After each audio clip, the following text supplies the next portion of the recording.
Bienvenue sur votre chaîne préférée Akhbar al-Blad de Hassan Atlamsan. Ce soir, nous abordons le vote de l'ONU au Conseil de sécurité, le vote qui a provoqué la réaction du roi du Maroc il y a juste un instant.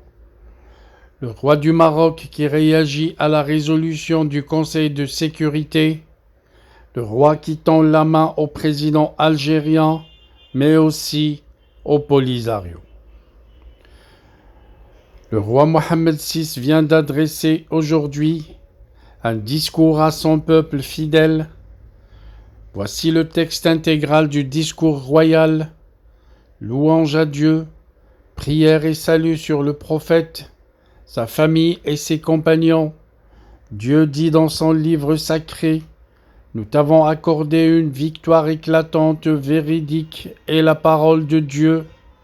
Cher peuple, par la grâce du Seigneur et avec son aide, après 50 ans de sacrifice, nous ouvrons un nouveau chapitre victorieux dans le processus de consécration de la marocanité du Sahara, destiné à clore définitivement le dossier de ce conflit artificiel par une résolution consensuelle fondée sur l'initiative d'autonomie. C'est un véritable motif de fierté que ce changement historique intervienne à la période où sont commémorés respectivement les 50e et 70e anniversaires de la Marche verte et de l'indépendance du Maroc. À cette occasion, je me réjouis de partager avec toi la satisfaction que m'inspire la teneur de la dernière résolution du Conseil de sécurité.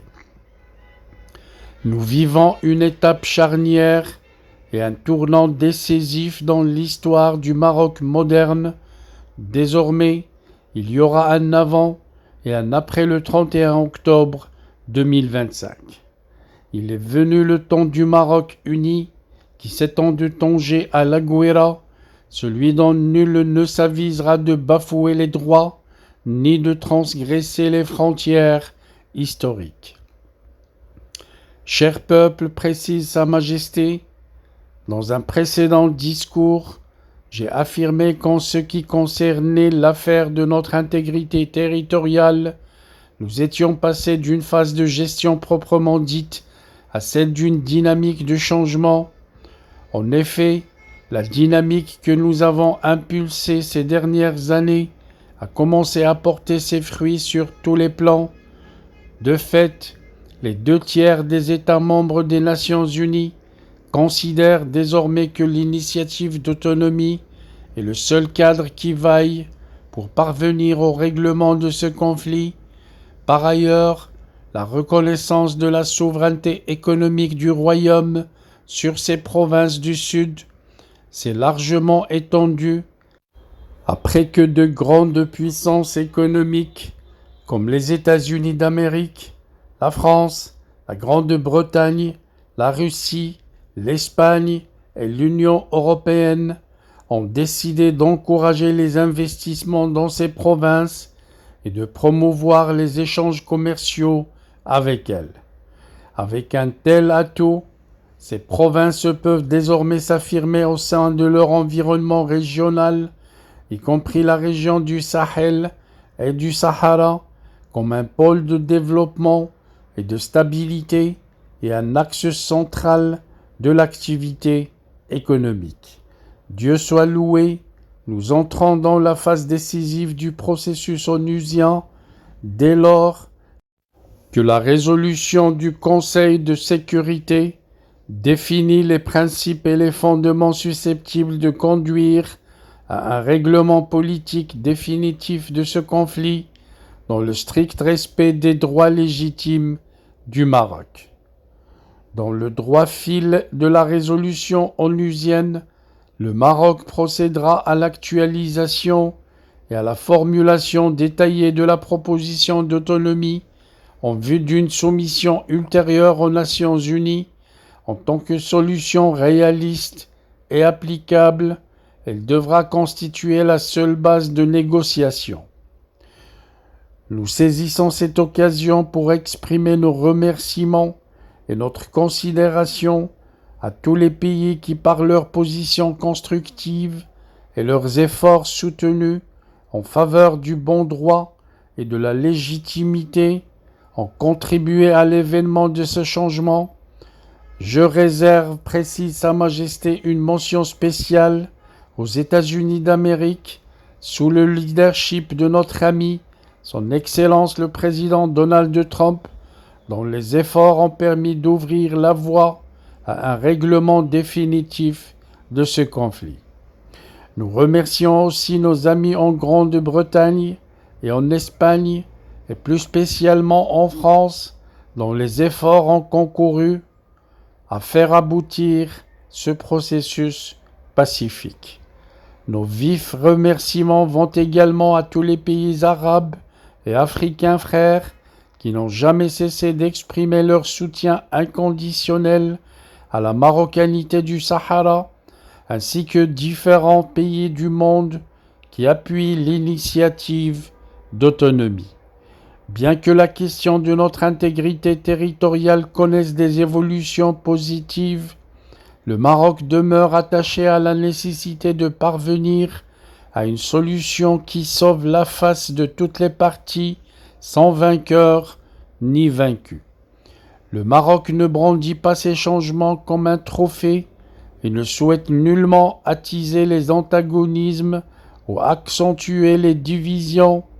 Dans ce contexte, nous appelons sincèrement nos frères dans les camps de Tindouf à saisir cette opportunité historique pour retrouver les leurs et jouir de la possibilité que leur offre l'initiative d'autonomie de contribuer à la gestion des affaires locales, au développement de leur patrie et à la construction de leur avenir dans le giron du Royaume du Maroc uni. En ma qualité de roi, précise Sa Majesté, garant des droits et des libertés des citoyens, j'affirme solennellement que les Marocains, étant tous égaux, il n'y a pas de différence entre les personnes rentrées des camps de Tindouf et leurs frères installés dans le reste du territoire national. Par ailleurs, j'invite mon frère, Son Excellence le Président Abdelmjid Tebboune, à un dialogue fraternel sincère entre le Maroc et l'Algérie, afin que nos différends dépassés, nous jetions les bases des relations nouvelles fondées sur la confiance, la fraternité et le bon voisinage. En outre, nous réitérons notre engagement à continuer d'œuvrer à la relance de l'Union du Maghreb sur la base du respect mutuel, de la coopération et de la complémentarité entre ces 5 États membres. Cher peuple, précise Sa Majesté, le développement général de nos provinces du Sud, ainsi que la sécurité et la stabilité qui y règnent, ont été possibles grâce au sacrifice de tous les Marocains. À ce propos, nous tenons à exprimer la fierté et la considération que nous inspirent tous nos fidèles sujets, et plus particulièrement les habitants de nos provinces du Sud, qui ont toujours manifesté leur attachement au symbole sacré de la nation, à son unité nationale et à son intégrité territoriale. Nous saluons également les efforts inlassables de la diplomatie officielle, partisane et parlementaire, et ceux des différentes institutions nationales pour clore définitivement le dossier de notre intégrité territoriale.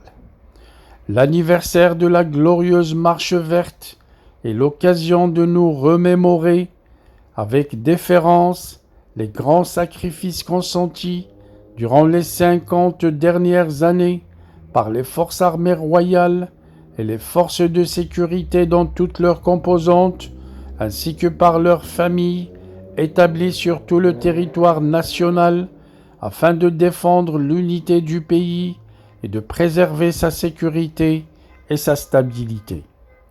Nous nous rappelons avec recueillement et saluant la mémoire de l'artisan de la Marche verte, notre vénéré père, Sa Majesté le roi Hassan II, que Dieu l'ait en sa sainte miséricorde, ainsi que celle de tous les valeureux martyrs de la nation. Wassalamu alaikum wa rahmatullahi wa barakatuh. Fin du discours royal.